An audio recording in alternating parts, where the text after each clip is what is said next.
Hi everyone, I'm just busy taking in the scenery out here in nature. Thank you for joining me again today on In the Little Things. I am Natafia Caesar, here to bless your heart again with another very important little lesson of mine. So I invite you to stay tuned, continue watching, and if you haven't already, subscribe to my channel, like this video, and share with your friends and family. Be blessed. Today's lesson is captioned Pressed Out.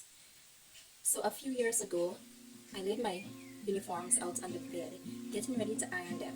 So I plugged in the iron and I regulated it so that it and allow it to heat up, so that I can get the best result of a neatly ironed uniform or clothes. Going along nicely ironing my clothes, about halfway through the ironing, I looked at my clothes, at my dress that I was ironing, with careful attention. And I was working on it, and I observed these wrinkles and these creases, and the Lord, the Holy Spirit, at that very moment impressed my heart with a very solemn thought. And this is how it went. So life is filled with many twists and turns and bumps. We refer to them as trials, and they're very much like these wrinkles and creases on my uniform or on our clothes when we set them out to iron. And because life is filled with these things, we can become very frustrated and tired. And many times these trials are not looked at in the right context or in the right way. Because if we do see beyond the trials and the testings and the twists and turns of life, we see that these are the very objects that God uses to smooth us out like the iron does, so that we can reflect that neatly pressed out character, that we can wear proudly, that God can be pleased with us and He can be glorified in us. Sometimes, like I regulated the heat and I turned it off and ensure that it's set at the right level, sometimes God turns up the heat in our lives. And this is not because He wants to be cruel to us or He wants to harm us in any way. Rather, it's because He wants to form us and fashion us just the way that He wants us to be. This is because He wants to purify us, because He wants to have us shine as a light that we truly are for Him. So at that moment I stopped and I paused for a while, not to pay attention to my clothes any longer, but to say a prayer and to thank God for the trials that I've experienced in my life at that point or up to that point. And I also thanked Him that He regulates that iron. He regulates the heat to just the level He knows that I can take it. Just the level that He knows that we can take it. The Bible tells us that He doesn't give us more than we can bear. And that is indeed true. So when you think about your trials and your testings in life again, think about what God wants to do in you, through you, and for you during those trials. In many instances, He is trying to do a wonderful work of purifying us, removing all those kinks in our characters, those defects that are hindering us from truly developing into the individuals He wants us to be, He desires for us to be, and He has ordained for us to be. So it may not always be pleasant, and it will become difficult when we are in those experiences.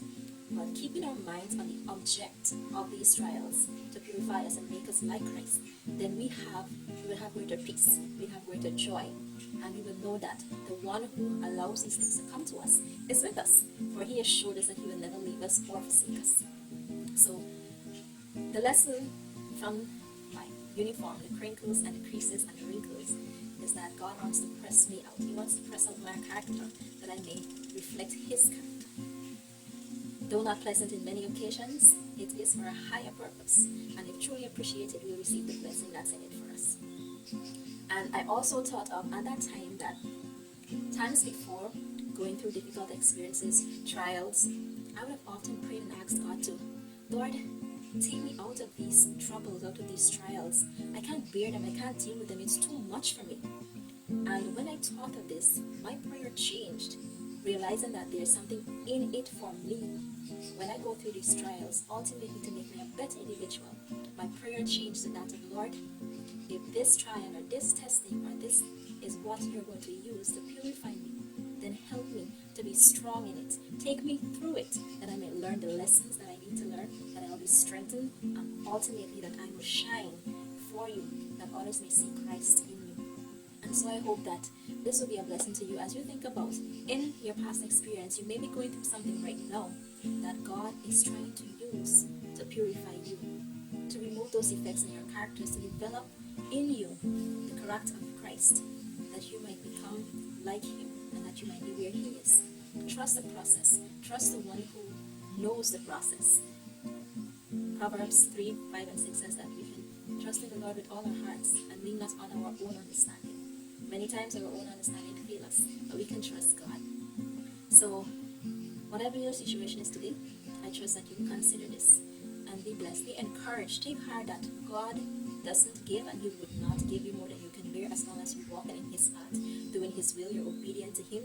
Know that He's there and He will take you through whatever trials come as a means to purify you and perfect His character in you. I want to share with you Hebrews chapter 12 and verse 11, which says, "No chastening for the present seemeth to be joyous, but grievous.